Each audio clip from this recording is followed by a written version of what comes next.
Lord, help us to see you more clearly, to love you more dearly, to follow you more nearly, day by day. Amen. Please be seated.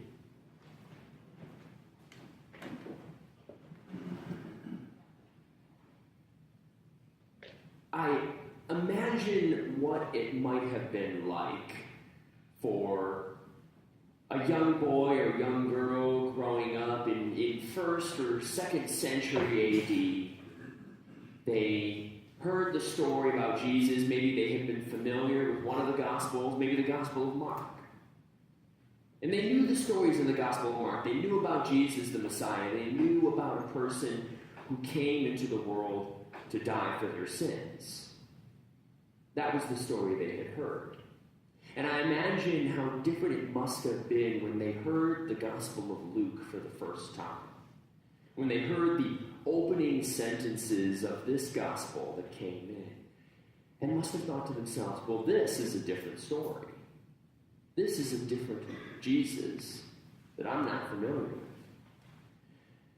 Rather than it being a story in the Gospel of Mark, which starts out with the baptism, the whole beginning of the ministry of Jesus just begins at the baptism. We know nothing about what came before then.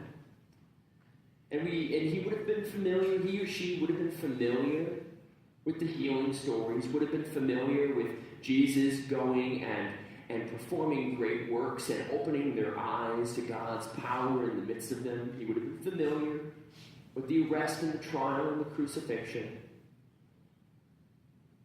But then this story starts with Jesus' birth.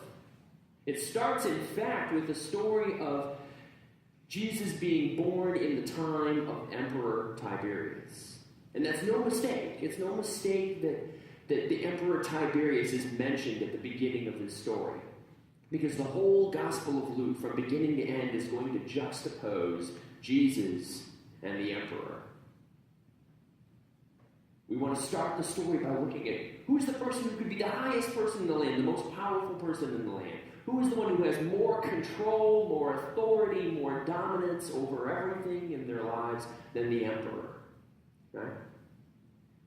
And who is born into this world but Jesus? Born in about the lowest circumstances you could be born in. We're talking about a literal, as Isaiah prophesies, a literal difference between the mountain peaks and the depths of the valleys in terms of their power and authority and stature in society. Jesus is going to be born in a stable. He didn't even have a home to put his crib right now.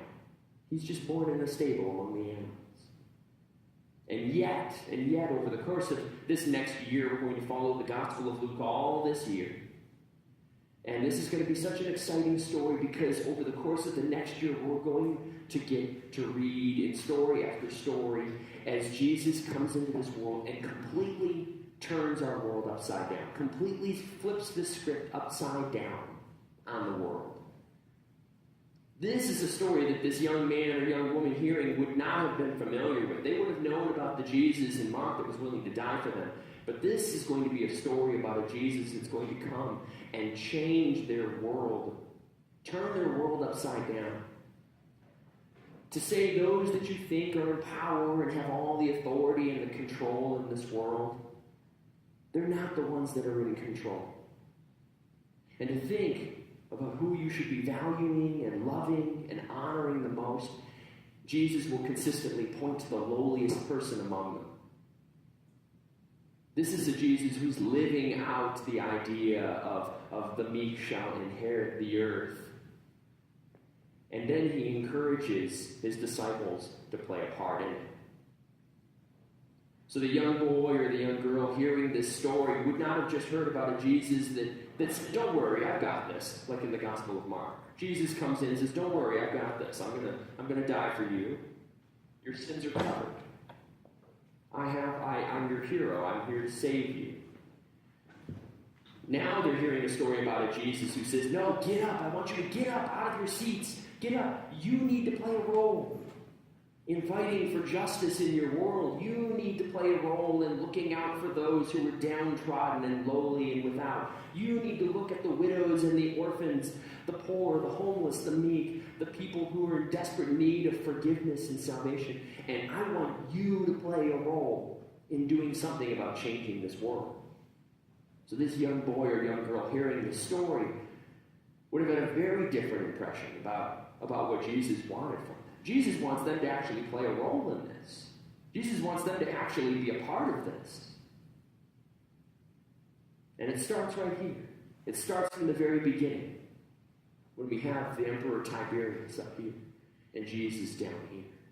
And Jesus invites us to come and start with him down there and be a part of the beginning of the story with him. So you're going to hear this again and again over the course of the next year. Ad nauseum, you're going to hear me getting up and you're going to hear me preaching. You're going to hear me telling story after story about how the Gospel of Luke features in Jesus that is all about completely turning our world upside down and changing the world order. So that by the very end of the story, by the end of this year, we can be looking back and we could be saying, wow, what an amazing story Jesus has invited us to be a part of.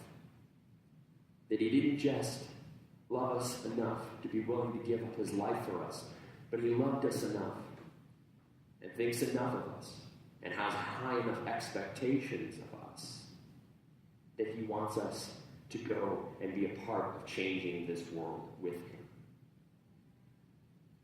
So I'm excited in our Advent season as we get ready for the dawning of a new year, this Advent, starting with the birth of Jesus, and as we all continue to think about what is something we're going to do to be a part of changing this world and making it more as Jesus would be, we can remember that Jesus is asking for us to do something pretty radical, pretty life-changing, pretty world-changing. So I'm excited for us to be doing it together over the course of this next year. With the help of Jesus Christ, our Lord.